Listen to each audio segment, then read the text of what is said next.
Assalamualaikum warahmatullahi wabarakatuh. Waalaikumsalam warahmatullahi wabarakatuh. Selamat pagi anak-anak. Pagi.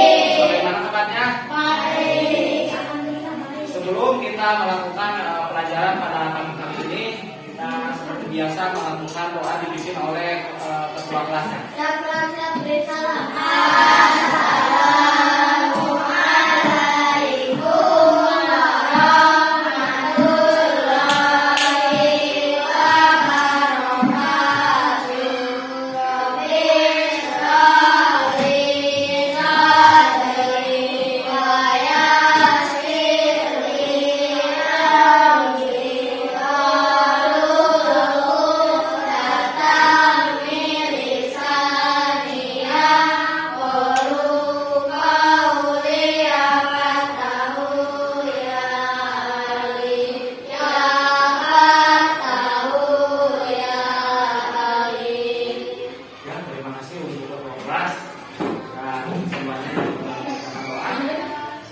Untuk pelajaran kali ini tidak ada apapun dan diberikan kelancaran oleh Allah Subhanahu wa Ta'ala.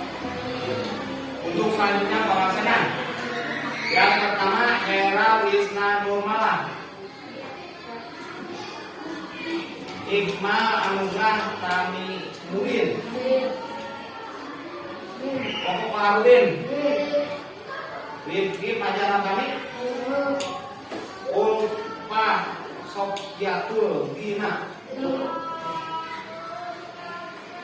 Anjang bintang kuning ada ya. Mas Mahardika Kapik.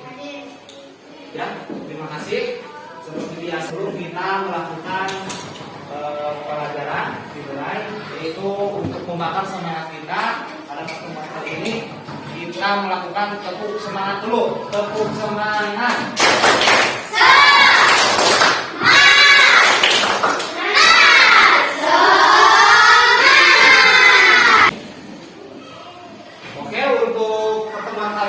Dibuka bukunya halaman 74. Kita membuka halaman 74. Masih pada pertemuan minggu lalu, Bapak membahas faktor-faktor yang memperkuat keuntungan NKRI. Yang kemarin itu Bapak menjelaskan tentang apa? Pancasila ya. Jadi faktor-faktor yang memperkuat keutuhan NKRI itu Pancasila. Sekarang Bapak akan membahas tentang Sumpah Pemuda.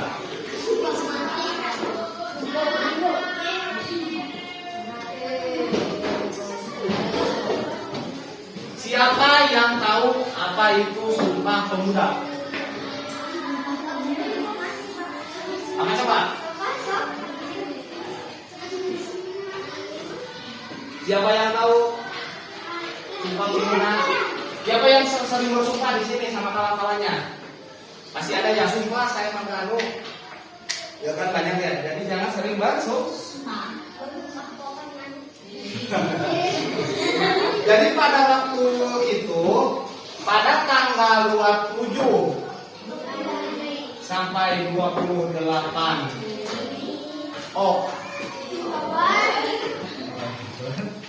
tahun 1948 terjadi sebuah peristiwa, yaitu para tokoh pemuda yang ada di Indonesia melakukan Sumpah Pemuda.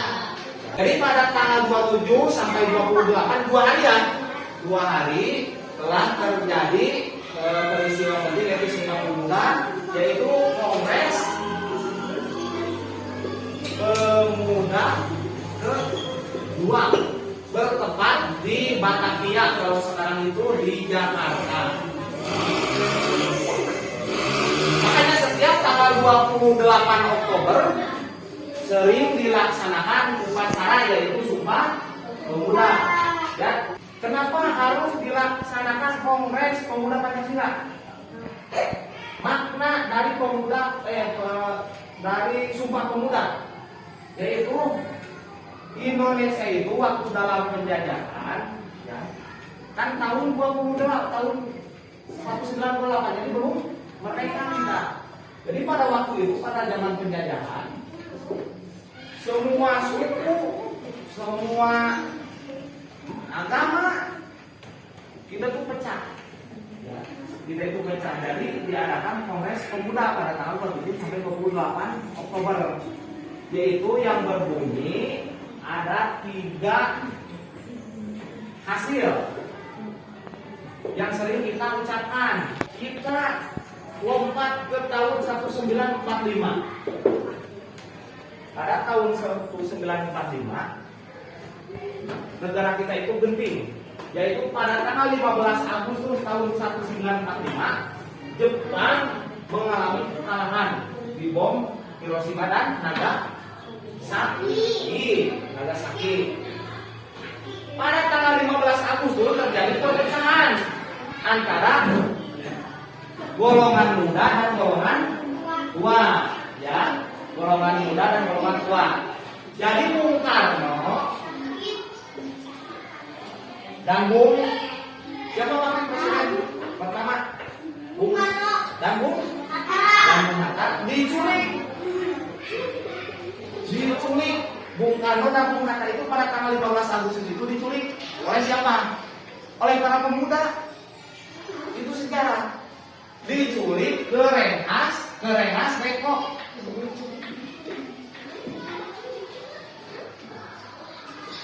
Ke Rengas Depok. Ini penting kalian harus tahu. Para pemuda kita itu yang diketuai oleh Sultan Syahrir, Bung Karno itu diculik sebelum kemerdekaan ke Rengas Depok, ke Karawang. Ya. Sekali lagi Bung Karno, Bung Hatta diculik. Ya. Untuk apa? Karena Bung Karno itu golongan tua yang akan kemerdekaan. Jadi Bung Karno itu menunggu hasil keputusan dari Jepang. Jepang itu berjanji akan memberikan kemerdekaan khusus Indonesia. Tapi golongan muda dan golongan tua beda pendapat.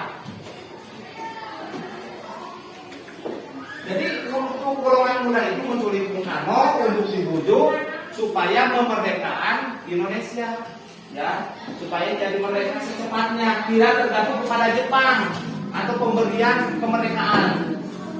Itu adalah sejarah antara kaum muda dan kaum tua. Ya. Dan setelah dilakukan perundingan, yang diculik itu ya Sultan Syahrir kepada Bung Karno tanggal 16 Agustus, malamnya itu membuat teks proklamasi. Tanggal 17 Agustus, tepatnya hari Jumat, bulan puasa, kita melakukan teks proklamasi yaitu 17 Agustus oleh Bung Karno, kita Indonesia merdeka atas desakan dari para pemuda. Jadi memang sudah jadi sejarah, ya, jadi sejarah. Yaitu sebelum kemerdekaan Indonesia itu banyak hal-hal ataupun tragedi yang terjadi sebelum kemerdekaan Indonesia. Siapa yang tahu teks dari Sumpah Pemuda? Ada yang tahu? Nggak tahu ya? Bapak akan tuliskan, kalian itu harus tahu, harus bisa menghafal. 1. Yang ingin maju ke depan dengan suara yang tinggi, jelas, untuk membaca ketiga Sumpah Pemuda ini. Siapa? Ajak ke depan. Ayo, dengarkan semuanya, dengarkan. Assalamualaikum warahmatullahi wabarakatuh. Waalaikumsalam.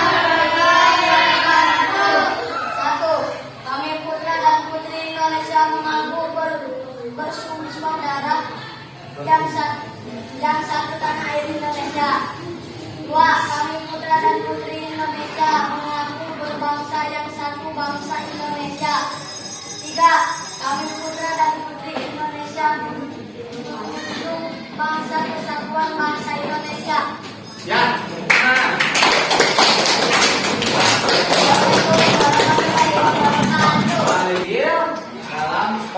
pemuda kedua di Jakarta.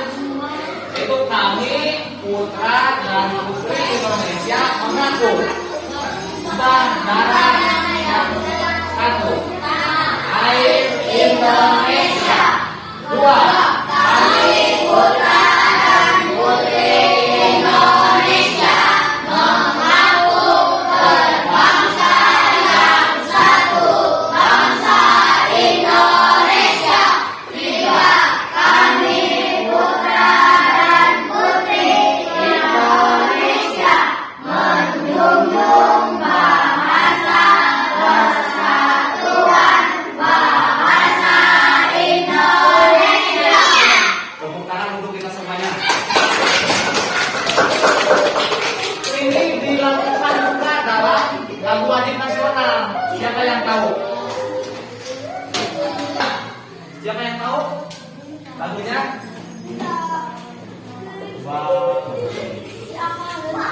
Bangun pemudi pemuda Indonesia, tangan maju sing-singan untuk negara. Masa yang akan datang kewajiban pulang menjadi tanggunganmu terhadap nusa, menjadi tanggunganmu terhadap nusa. Ini bangun pemudi pemuda, ya. Silakan yang mau tulis itu lagu wajib kan, kita harus tahu lagu wajib siapa yang mau tulis. Apa ya? Dan kita hapus ya. Jadi Pak.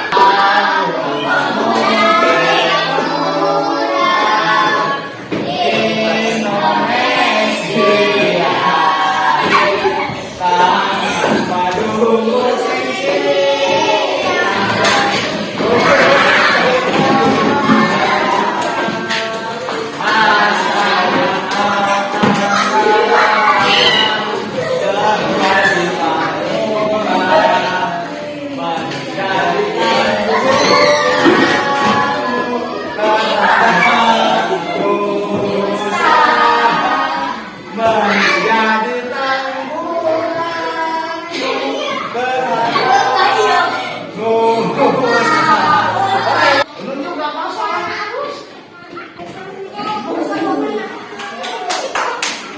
tepuk tangan.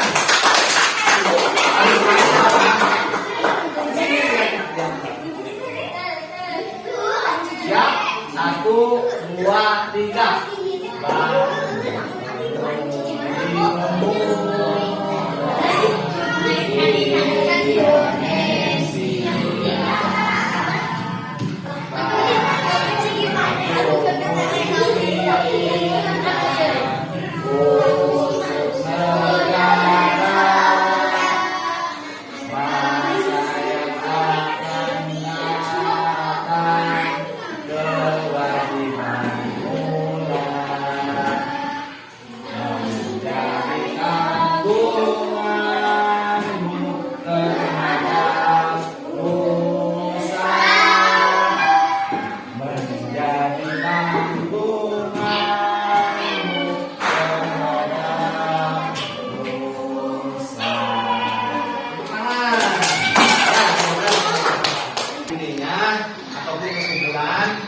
Jadi kita sebagai generasi muda ke depan harus menjunjung tinggi kesatuan dan persatuan Indonesia.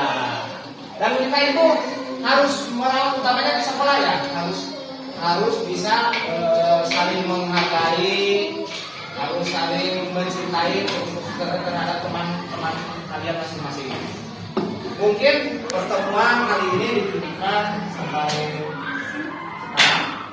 terima kasih untuk semuanya. Semoga apa yang diberikan oleh Bapak bermanfaat bagi kita semua. Assalamualaikum warahmatullahi wabarakatuh. Waalaikumsalam.